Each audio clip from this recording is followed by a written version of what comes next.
In a world of shadows loom and hearts grow weary, where pain is deep and souls are dreary, there's a melody, a song of hope, a whispered promise, a way to go in every corner where darkness remains. In a heart where love remains, there's a yearning.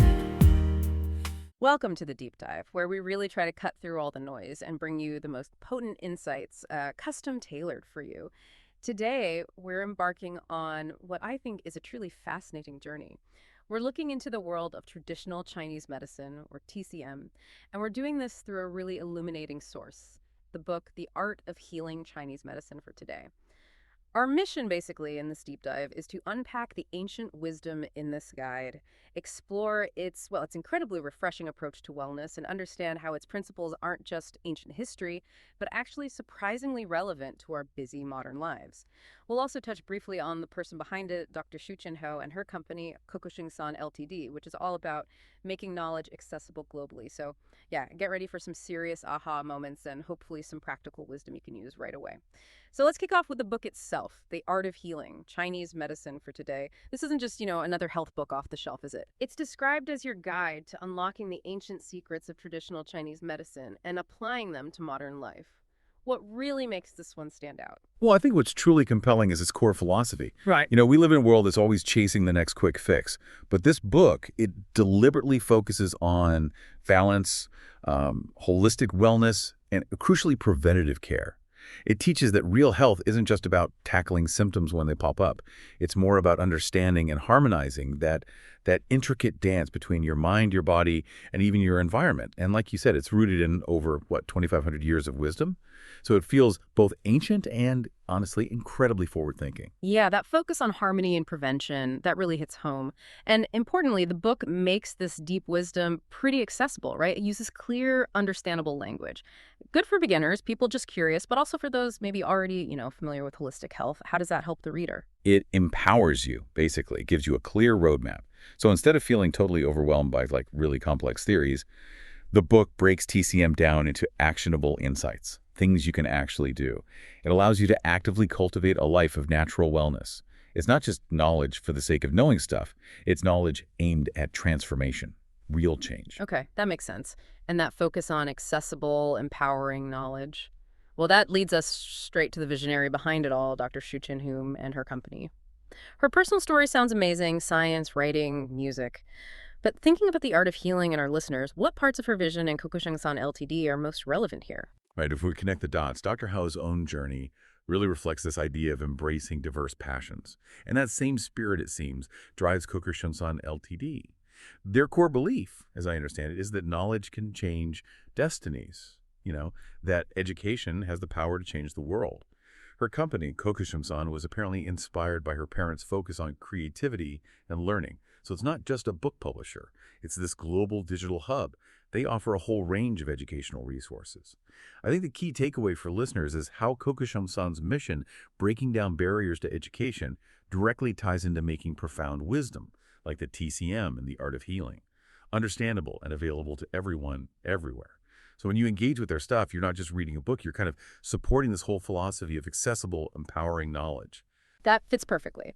The mission to empower through education really lines up with the book's clear style on a complex subject. So, okay, with that framework, let's dive into the actual wisdom. The book, especially early on, introduces these foundational TCM ideas, yin-yang, 5 elements, qi. Where does the book start us off? What's the first big concept?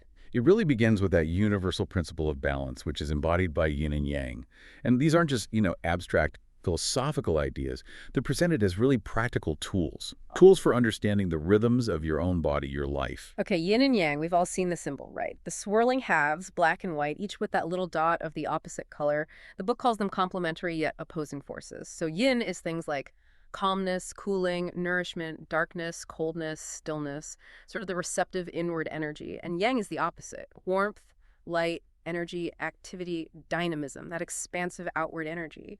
But what about that little dot? What does that small circle of the opposite color mean for our health? Yeah, that dot is so important.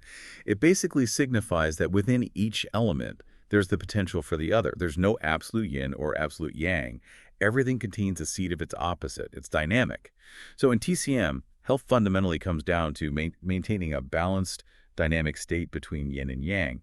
Is when there's an imbalance, too much of one or not enough of one compared to the other, that's when illness or discomfort tends to show up. And the book gives some really clear examples of how these imbalances might actually appear in your daily life. Okay, yeah, examples would be helpful. Can you give us a few? How might someone start to spot these patterns in themselves? Sure, let's take excess yang.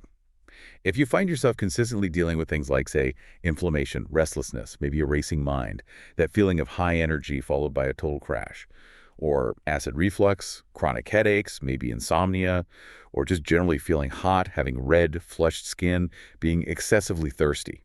The book suggests these are pretty classic signs. The key insight is if you feel like you're constantly running hot, maybe irritable, restless, just can't wind down, it suggests your yang energy is overactive. Look. And the book would then guide you towards things like calming, cooling practices, maybe certain foods. Right, like being overheated or overdriven makes sense. What about the flip side? Signs of excess yin? So conversely, excess yin could show up as things like cold hands and feet, maybe a tendency towards water retention, perhaps finding it hard to lose weight even with effort, a slower metabolism, digestive sluggishness, or just persistent low energy levels and always wanting warmth. This points to an internal environment that's maybe too cold or sluggish. So the insight here is, if you often feel heavy, cold, maybe lacking motivation, your yin energy might be too dominant or perhaps stagnant. And the book would then likely encourage practices that introduce warmth, stimulate circulation, maybe gentle movement, which really brings up an important question for everyone listening. How do you observe these subtle or maybe not so subtle signals in your own day-to-day life? Just tuning into them is probably the first, most powerful step towards restoring that balance. That's a great point for self-reflection, just noticing those patterns.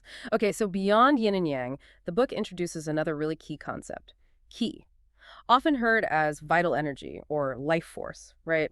And the book frames it as the central concept defining life, health, and the interconnectedness of body and mind. Can you tell us more about qi? Absolutely. Yeah. Qi is, well, it's described as this invisible yet fundamental life energy. It animates everything in the universe, the big stuff, the small stuff, right down to the cells in your body. It's not static. It's inherently dynamic, always moving.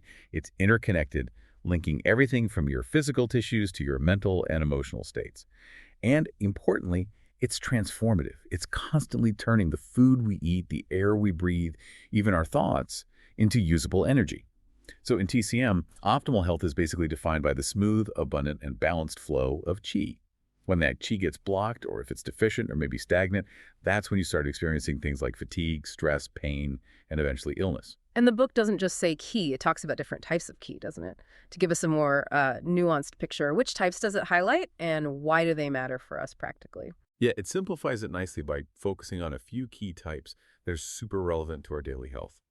First, there's Yuan Qi, often called original Qi. Think of this as your constitutional energy, what you inherit.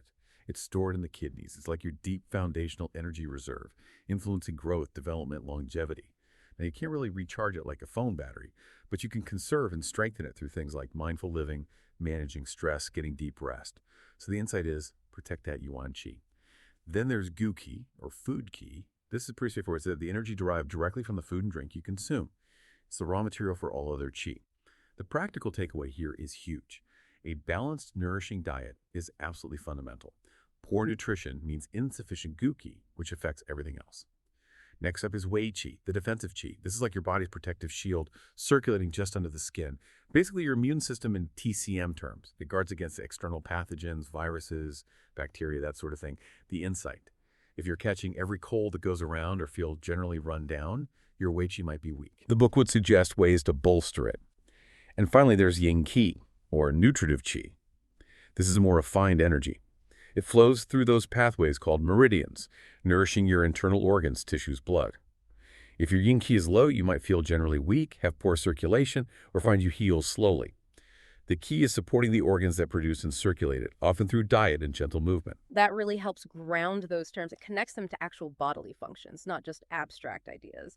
And you mentioned these types of flow through meridians. What exactly are meridians in this context? How do they fit in? Exactly. Meridians are pictured as this intricate, invisible network throughout your body, like an energy highway system. They aren't anatomical structures like blood vessels or nerves that we'd see in Western medicine, but they are specific energetic pathways. Qi flows through these channels, connecting all your organs, your tissues, even linking into your emotional states. The book explains how Qi moves along these pathways, talks about ascending, descending, entering, and exiting Qi. These terms just describe the direction of energy flow needed for harmony. And what's really fascinating, I think, is the concept of the body clock, sometimes called the organ clock. The book shows how different organs have peak activity times over a 24-hour cycle. Like the liver might be most active between 1 a.m. and 3 a.m. The practical use for you is that understanding this clock can help guide daily routines. It suggests optimal times for eating, exercising, resting.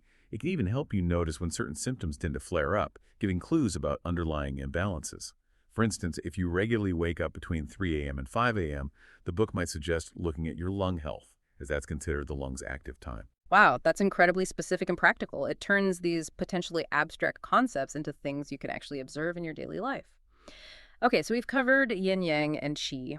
The book also introduces the 5 elements concept. Can you just briefly touch on what the 5 elements are and how they fit into this whole picture of balance? Sure. The 5 elements usually listed as wood, fire, earth, metal, and water are another core framework in TCM. They help understand how everything in the universe, including our bodies and our emotions, is interconnected and constantly interacting. It's maybe better to think of them as phases of energy or different qualities of transformation rather than just literal wood or water. Each element is associated with specific organs, certain emotions, seasons, colors, even tastes. So for example, wood is linked to the liver and gallbladder, the emotion of anger, the season of spring, and the color green. Fire relates to the heart, joy, or maybe agitation if it's out of balance summer, and the color red, and so on. So it's like another lens, another system for categorizing and seeing the connections between different parts of our inner and outer worlds? Precisely. It's all about relationships. Health, in this view, is seen as the harmonious interaction and balance among these 5 elements. They have cycles where each element supports another, and also cycles where each controls another, keeping things in check. It's a continuous flow. So when one element becomes imbalanced, maybe too strong or too weak, it can throw off the others, leading to symptoms. The book uses this framework to help pinpoint root causes of issues and guide towards specific lifestyle changes, foods, or even emotional practices that support whichever element needs attention. It's a really holistic way of looking at things, moving beyond just isolated symptoms to see the whole interconnected system. Okay, bring this all together then. What does this ancient wisdom, as laid out in The Art of Healing, really mean for you, the listener, today? Why does TCM matter so much in our fast-paced, modern world? Well, I think its relevance is actually booming right now, partly because people are increasingly looking for holistic health options and focusing more on preventative care. Firstly, TCM offers a really powerful way to address chronic illness and stress. Modern life throws a lot at us, leading to chronic conditions that Western medicine often manages symptomatically. TCM, though, tries to dig deeper. It aims to address the root imbalances, the underlying causes, offering a path towards more sustainable health. For example, someone with digestive issues triggered by stress. TCM wouldn't just give something for the symptoms. It might suggest specific dietary shifts, maybe acupressure points to use, perhaps meditation techniques, addressing the whole picture. That is a fundamental shift, isn't it? Moving beyond just fixing problems after they appear to actually preventing them and strengthening the whole system. It's exactly. It really champions preventative care. TCM promotes developing lifestyle habits that support long-term health. Things like regular self-care that's maybe adjusted for the seasons, incorporating mindfulness practices, being aware of how your environment affects you. It's about building vitality before problems even start. Using practices like Qigong, for instance, not just for treatment, but for maintaining energy. And there's also this growing demand for natural, personalized medicine. People want options. PCM offers natural, often less invasive forms of healing. Think herbal medicine, acupuncture, lifestyle advice that's really tailored to the individual, moving away from that one-size-fits-all model. That personalization is very appealing. And the mind-body connection, that's such a huge topic now in Western wellness discussions, but it's always been absolutely central to TCM, hasn't it? Oh, absolutely, from the very beginning. TCM has never separated mental and physical health. They're seen as completely intertwined. Emotions aren't just feelings floating around. They're understood to have direct physical impacts on specific organs, like prolonged sadness or grief might affect the lungs. Chronic worry can impact the spleen and digestion. It's very specific. So practices like meditation, Qigong, using specific acupressure points, they aren't just for physical wellness. They're explicitly designed to enhance mental clarity, emotional balance, and inner calm, directly addressing that crucial mind-body link. And one last very important point. TCM doesn't aim to replace Western medicine, not at all. It seeks to complement it. Many people find huge benefits integrating TCM for things like chronic pain management or supporting recovery during cancer treatment or helping with mental health challenges right alongside their conventional Western care. It's about using the strengths of both systems for the best outcome. Wow. We really have only scratched the surface today of the incredible depth of wisdom in the art of healing Chinese medicine for today. This book genuinely feels like a roadmap, helping us understand our bodies and the world around us through this holistic lens that feels both timeless and incredibly relevant right now. Yeah, and maybe this raises an important question for you, listening right now. Having heard about these principles, yin and yang, qi, the elements, how might you integrate just one small thing? Maybe just starting to notice potential yin or yang imbalances in yourself, or simply becoming more aware of your energy, your qi. How might that cultivate greater balance and vitality in your daily routine? Even a tiny shift can make a big difference. Absolutely. And Dr. Shu Chen Hou's work, along with the mission of Kokoshungsan Ltd, it really is all about empowering you through this kind of accessible education. So if this deep dive has sparked your curiosity, if you feel ready to learn more, well, there's a whole world of knowledge waiting for you. Definitely. For more information on Dr. Shu Chen Hou's work, including, of course, the art of healing Chinese medicine for today, and to explore all sorts of other educational content they offer, we highly recommend visiting Kokoshungsan Ltd. You can find everything you need to continue your journey into applying ancient Chinese wisdom for modern health right at kokoshungsan.net. Let me spell that out. KOKOSHUNGSAN.net. So what does this all mean for you? It means you have the power right now to reconnect with this profound wisdom from the past, and you can apply it to achieve lasting health and find a more balanced way of living today. Thank you so much for diving deep with us. Until next time, keep exploring, keep learning, and keep thriving. In a world of shadows loom and hearts grow weary, where pain is deep and souls are dreary, there's a melody, a song of hope, a whispered promise, a way to cope in every corner where darkness remains. In a heart where love remains, there's a yearning, a silent plea for a world where all can truly be free. So let's mend the broken, live unfurled. Together we can heal the world. With hands entwined we'll rise above. Spread compassion, spread peace and love. In the echo of laughter, in the tear-stained eyes, in the silent prayers that reach the skies, there's symphony. There's a symphony, a harmonious call, uniting hearts, breaking down walls. With every sunrise, with every dawn, a chance to mend, a chance to spawn a world calm. In a world where shadows loom and hearts grow weary, where pain is deep and souls are dreary, there's a melody, a song of hope, a whispered promise, a way to cope in every corner where darkness reigns, in every heart where love remains. There's a yearning, a silent plea for a world where all can truly be free.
let's mend the broken, let love unfurl. Together we can heal the world. With hands entwined we'll rise above. Spread compassion, spread peace and love. Join hands, let's stand tall. For in unity we'll never fall. With every act of kindness and the echo of laughter. In the echo laughter. In the tear-stained eyes, in the silent prayers that reach the skies, there's a symphony, a harmonious call, uniting hearts, breaking down walls. With every sunrise, with every dawn shine, a chance to mend, a chance to spawn a world of kindness, where every soul finds its right.